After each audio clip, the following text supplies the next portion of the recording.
Qui était le docteur Joubert? Il a des origines bourgeoises, famille catholique très pratiquante.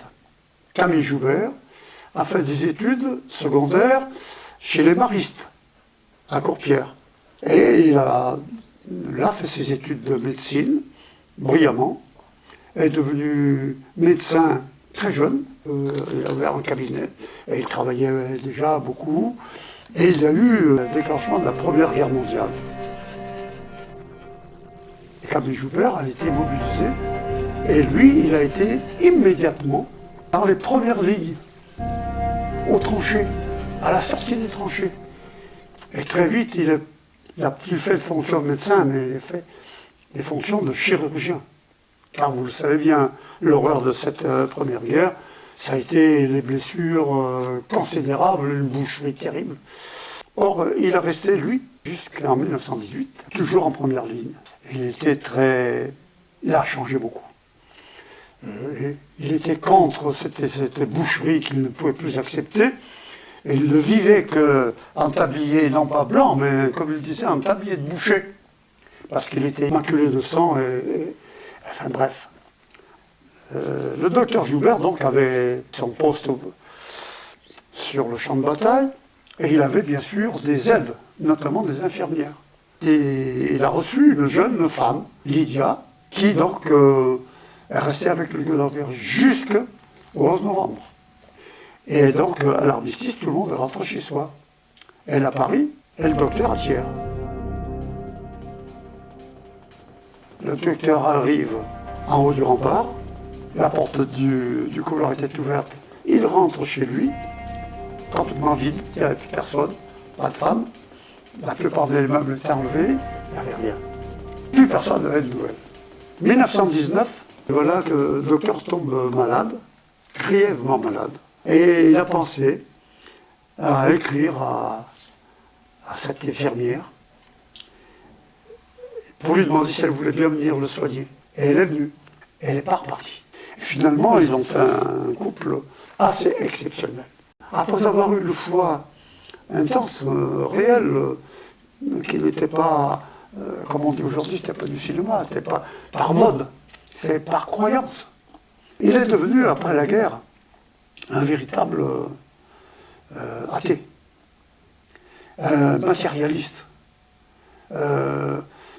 Pacifiste obligatoire, pacifiste jusqu'au bout, et donc avec des valeurs qui étaient encore plus éloignées des valeurs qu'il avait connues dans sa famille. Tout d'abord, il a adhéré à la loge maçonnique au Grand Orient de France en 1923, puis il a adhéré à la SFIO, c'est-à-dire la Société française internationale ouvrière. Il a continué à travailler, il était toujours dans des associations à caractère laïque. Sa fille Nicole allait à l'école laïque, et ça a été à la Grande Dépression de 1930, le début des dangers fascistes, et donc le rapprochement des gens qui ne voulaient pas le fascisme. On peut dire qu'à Thiers, le docteur Joubert a été un peu au centre de cette espèce de mouvement populaire. Certes, il y avait les partis, communistes, socialistes, etc., mais ce sentiment qui a réuni beaucoup de gens éloignés quelquefois. Bien sûr, la SFIO aurait bien aimé voir le docteur Joubert au premier rang de la bataille, et notamment dans des élections. Alors, en 1935, il y a eu les élections municipales, et donc il a été pressenti pour être tête de liste. Il n'a jamais voulu, il ne voulait pas être maire. Finalement, il a quand même accepté d'être sur la liste, et il a été parmi ceux qui ont eu le plus de voix, naturellement. Et il a accepté finalement d'être le premier adjoint du maire qui a été élu, qui était Antonin Chastel. Il a tenu son mandat jusqu'à 1940, lorsque Pétain a simplement viré le conseil municipal et son maire, est remplacé par une délégation spéciale qui était à l'époque le colonel Brasset. Bon. Et se réunissaient chez le docteur Joubert aussi bien des militants communistes que des militants socialistes, que des députés, des journalistes. Monsieur Varenne, qui était le créateur de La Montagne à l'époque, qui était un journal dit des gauches, La famille n'a pas réagi obligatoirement comme le docteur Joubert. D'abord, Lydia Joubert était beaucoup plus proche des idées du Parti communiste.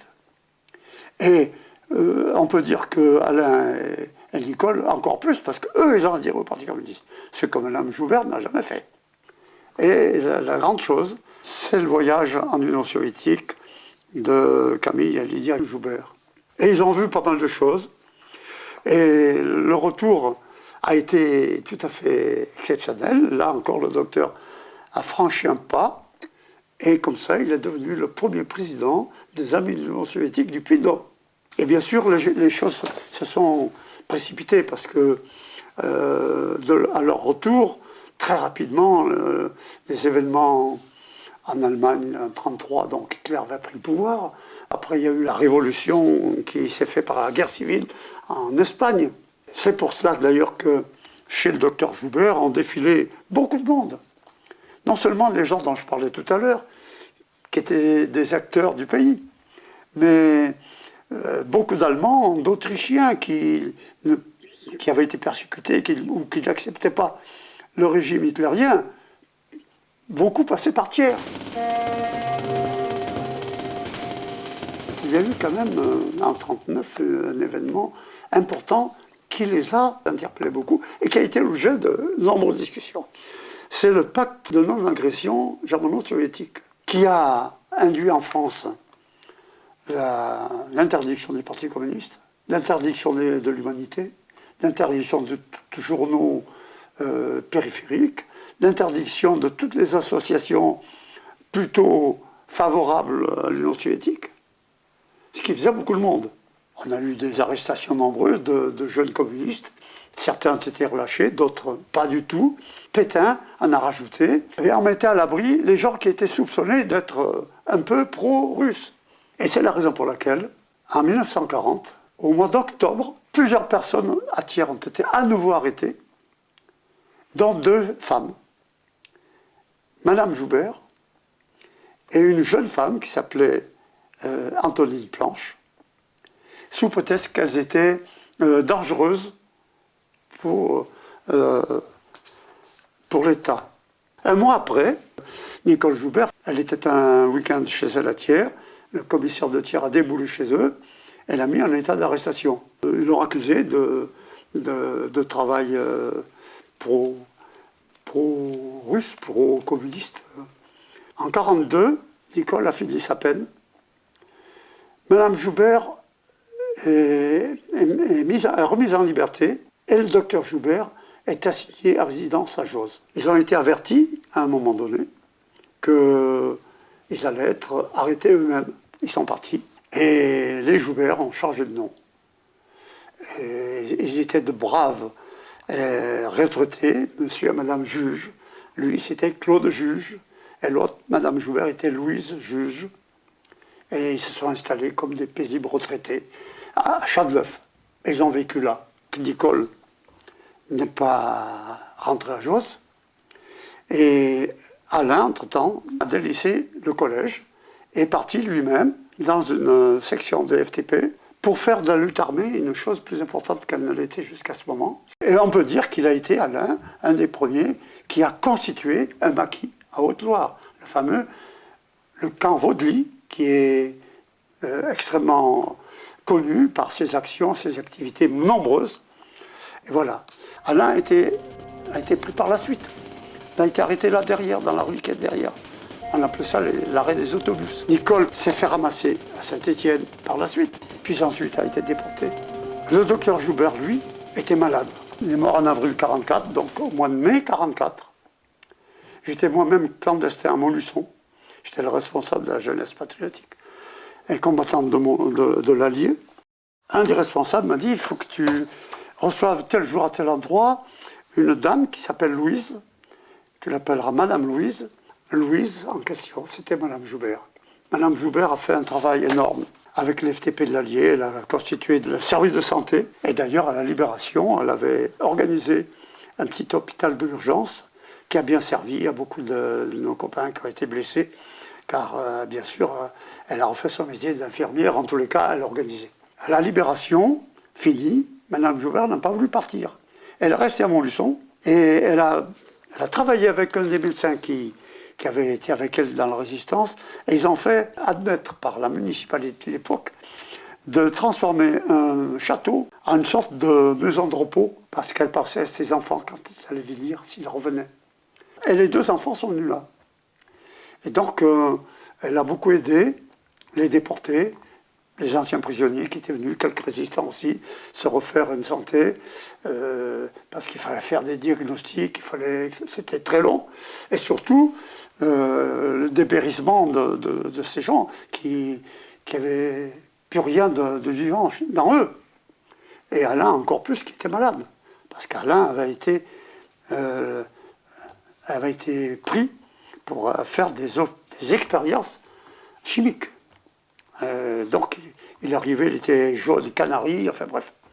Enfin, je dis cela parce que le docteur Joubert, dans tout cela, avait reçu de toute la population, non seulement thiermoise, mais de la région, je dirais presque auvergnate, une considération au-dessus de la moyenne. Ça s'est terminé par, en 1946, des obsèques solennelles à Thiers. Et il a fallu bien sûr qu'il y ait un jugement, parce qu'ils ont enlevé le corps de Chadleuf, c'est le corps de Claude Juge, et ils allaient enterrer à Jose le corps de Camille Joubert. Et entre-temps, ils sont arrivés à Thiers, où il y a eu une manifestation, toute la ville de Thiers. C'est non seulement poignant, mais c'est quelque chose qui va au-dessus du sentiment. C'est noble, c'est quelque chose de grand. Voilà. Alors, je fais un dossier aussi explicite que possible, mais avec des documents que je produis, pour comprendre l'état d'esprit, pour arriver à ce degré, je pense, de conviction et d'engagement. Et c'est pourquoi j'ai intitulé ce dossier « L'engagement ».